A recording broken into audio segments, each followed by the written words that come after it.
ശബരിമല സ്വർണ്ണ കവർച്ചാ കേസിൽ ദേവസ്വം ബോർഡ് മുൻ പ്രസിഡന്റ് PS പ്രശാന്ത് കസ്റ്റഡിയിൽ. വീട്ടിലെത്തിയാണ് SIT സംഘം പ്രശാന്തിനെ കസ്റ്റഡിയിലെടുത്തത്. ദ്വാരപാലക പാളികൾ കൊണ്ടുപോയ കേസിലാണ് നടപടി. D ബിനോയ് ചേരുന്നുണ്ട് വിവരങ്ങളുമായി. ബിനോയ്, എന്തായാലും ഏറ്റവും ഒടുവിൽ PS പ്രശാന്തിനെ കസ്റ്റഡിയിൽ എടുക്കുന്ന നടപടിയിലേക്കടക്കം SIT കടന്നിരിക്കുകയാണ്. ഇന്ന് രാവിലെയോടെയാണ് PS പ്രശാന്തിന്റെ ഫേസ്ബുക്ക് പോസ്റ്റ് അടക്കം എത്തിയത്.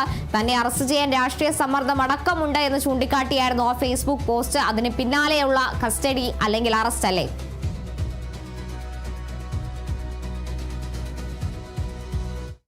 പ്രശാന്തിന്റെ പിന്നാലെ പ്രത്യേക അന്വേഷണ സംഘം ഉണ്ടായിരുന്നു. കാരണം കൂടുതൽ തെളിവുകൾ ശേഖരിക്കുക, അതിനുശേഷം അറസ്റ്റിലേക്ക് നീങ്ങുക എന്ന് തന്നെയായിരുന്നു പ്രത്യേക അന്വേഷണ സംഘത്തിന്റെ നീക്കം. 2019 കളവ് മറച്ചുവെക്കുന്നത് 2025 വീണ്ടും അതേപടി തന്നെ ആവർത്തിച്ചു എന്നാണ് SITയുടെ കണ്ടെത്തൽ. ഈ വിവരം ഹൈക്കോടതിയെയും അറിയിച്ചിരുന്നു. അതായത് ശബരിമലയിലെ സാധാരണഗതിയിലുള്ള മാനുവലുകൾ ലംഘിച്ചുകൊണ്ടാണ് സ്വർണ്ണപ്പാളി ക്ഷേത്രത്തിന് പുറത്തേക്ക് സ്വർണം പൂശുന്നതിന് വേണ്ടി കൊണ്ടുപോയത് എന്നുള്ളതാണ് SITയുടെ കണ്ടെത്തൽ. അതേസമയം PS പ്രശാന്ത് പറയുന്നത് യാതൊരു വിധത്തിലുള്ള മാനുവൽ ലംഘനവും ഉണ്ടായിട്ടില്ല.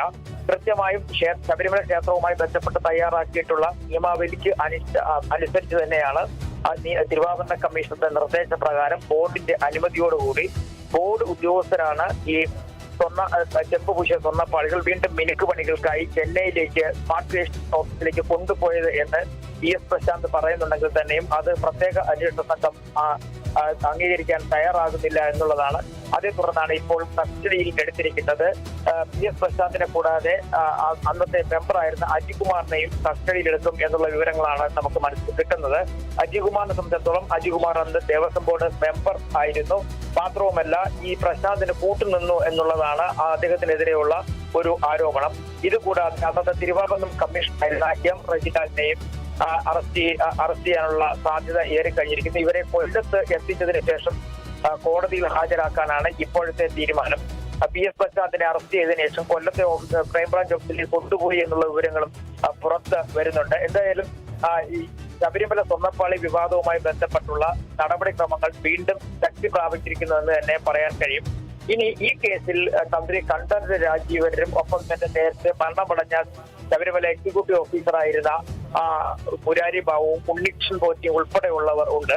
ഇവരിലേക്ക് അറസ്റ്റ് എത്തുമോ അതോ ചോദ്യം ചെയ്യലിന് ശേഷം ഇവർ വിട്ടയക്കുമോ എന്നുള്ള കാര്യങ്ങളിലൊക്കെ പിന്നീട് മാത്രമേ വ്യക്തമാവുകയുള്ളൂ. എന്തായാലും 2025 സ്വർണ്ണപ്പാളി വിവാദവുമായി ബന്ധപ്പെട്ട അന്ന് സ്വർണം നഷ്ടപ്പെട്ടിട്ടില്ല എന്ന് കണ്ടെത്തിയിട്ടുണ്ടെങ്കിൽ തന്നെ ശബരിമല ക്ഷേത്രവുമായി ബന്ധപ്പെട്ട നിയമങ്ങൾക്ക് ലംഘനം നടത്തപ്പെട്ടിരിക്കുന്നു. ഈ നിയമലംഘനം നടത്തിയിരിക്കുന്നത് 2019 കളവ് മറച്ചുവെക്കാനാണ് എന്നുള്ളതാണ് പ്രത്യേക അന്വേഷണ സംഘം ഇപ്പോൾ പറയുന്നത്.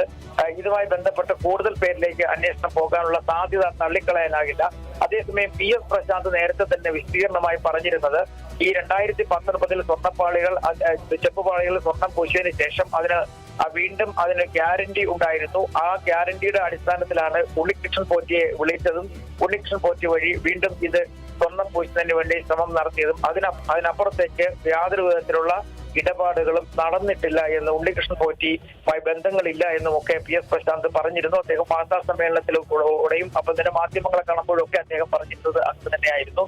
പ്രശാന്തിനെ സംബന്ധിച്ചിടത്തോളം പ്രശാന്തിന്റെ ഭാഗത്ത് സ്വർണം ത്തിന്റെ കളവ് നടന്നിട്ടില്ല എന്ന് വാദിക്കുമ്പോഴും പക്ഷേ 2019 സ്വർണ്ണമോഷണം മറച്ചുവെക്കാൻ പ്രശാന്ത് കൂട്ടുനിന്നു എന്നുള്ളതാണ് ഇപ്പോൾ പ്രധാന ആരോപണമായി ഉയർന്നു നിൽക്കുന്നത്. ഇതുമായി ബന്ധപ്പെട്ടുള്ള കേസ് നേരത്തെ തന്നെ ചാർജ് ചെയ്തതായിരുന്നു. പക്ഷെ അന്ന് ചോദ്യം ചെയ്യലിലേക്ക് അദ്ദേഹത്തെ വിളിപ്പിച്ചിരുന്നു.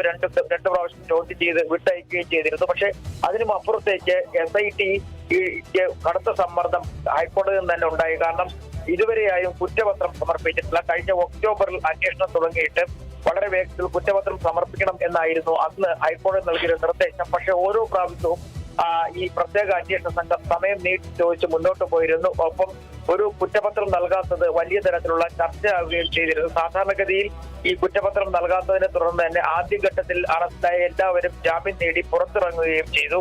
മാത്രമല്ല ഇതിനകത്തുള്ള ഒരു രാഷ്ട്രീയ ബന്ധം കൂടി വലിയ തരത്തിൽ ചർച്ചയായി മാറിയിട്ടുമുണ്ട്.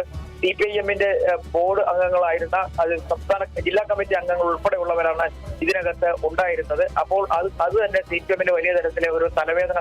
എന്തായാലും നിലവിലെ സാഹചര്യത്തിൽ പ്രശാന്തിനെ കൊല്ലത്തെത്തിക്കും. അതിനുശേഷം ചോദ്യം ചെയ്യലിന് ശേഷം കോടതിയിൽ ഹാജരാക്കും എന്നുള്ള വിവരങ്ങളാണ് പുറത്തേക്ക് വരുന്നത്.